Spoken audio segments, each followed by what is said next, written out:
Welcome to Sunday School for Sunday, February 25th, 2024, for our junior high students. I do not own the rights to this music. The title of today's story, Don't Tell Anybody.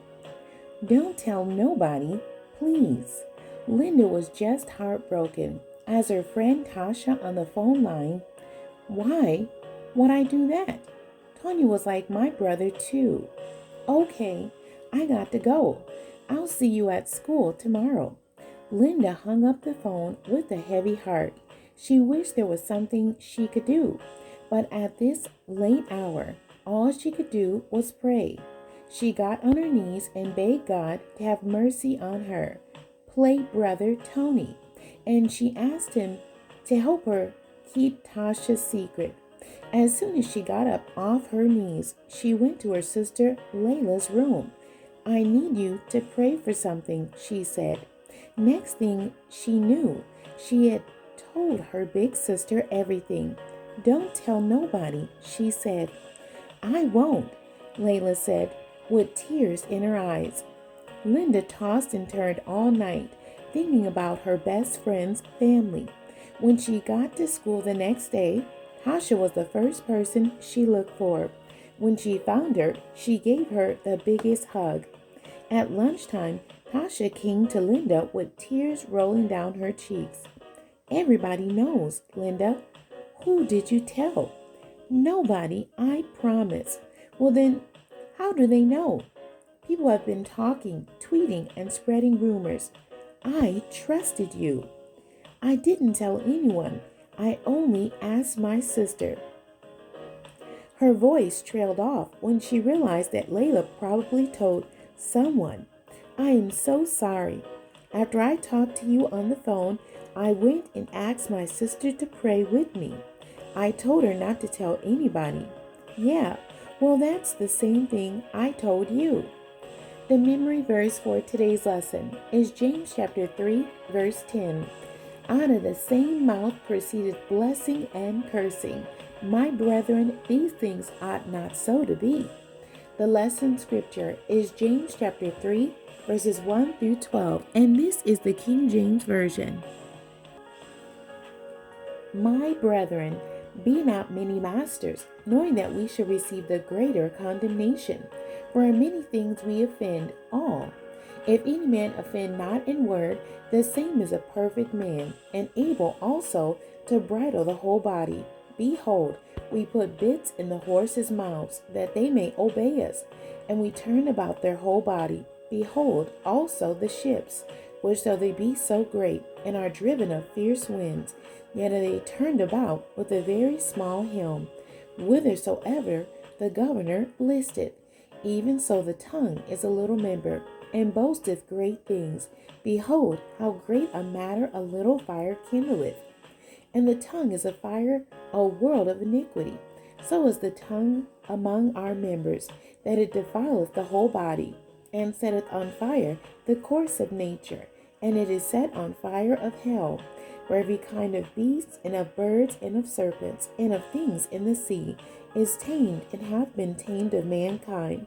But the tongue can no man tame. It is an unruly evil, full of deadly poison. Therewith bless we God, even the Father, and therewith curse we men, which are made after the similitude of God. Out of the same mouth proceedeth blessing and cursing. My brethren, these things ought not so to be. That the fountain send forth at the same place sweet water and bitter? Can the fig tree, my brethren, bear olive berries, either a vine figs? So can no fountain both yield salt water and fresh. Control your speech. Thinking before one speaks is a rarity. People don't consider the strength of their words before they say them. Because of this, James wrote that not many people should become teachers. Teachers are judged more critically, and if one isn't able to control his speech, he is not fit to lead others. What if your teacher, mentor, or pastor always said whatever came to mind without thinking about it first? Would you want to be under their tutelage? Explain your answer. How to control your speech. Number 1, listen to what the other person is saying before you respond. Number 2, repeat what you heard them say and ask if you got it right. Number 3, if you did not, have them repeat it, then restate what you heard.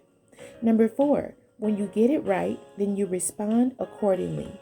Number 5, try to keep your voice even without yelling. The questions for today's lesson. Number 1, why did James advise his readers to carefully consider whether they become teachers?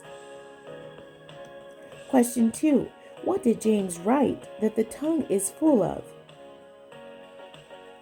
Number 3, what can no human tame? Bridle your tongue. Think about what you want to say before you say it. Consider the nicest way to say your message. Keep your voice even, smile, and then deliver your message. Control your speech. Work hard not to be a gossiper. If you hear disturbing news about a person, then know that you have enough information to pray for them. The only time you should repeat what you hear is when you say it to God in prayer. We will find the opposite of this being done in the story today. Don't tell anybody. The action. Mostly, are your words positive or negative? James wrote that cursing and praising should not come from the same mouth. This week, challenge yourself to only speak positively instead of complaining, cussing, or gossiping. You will confess scripture, sing praises to God, and use your words to build others up. The end. God bless you and thank you for joining me today.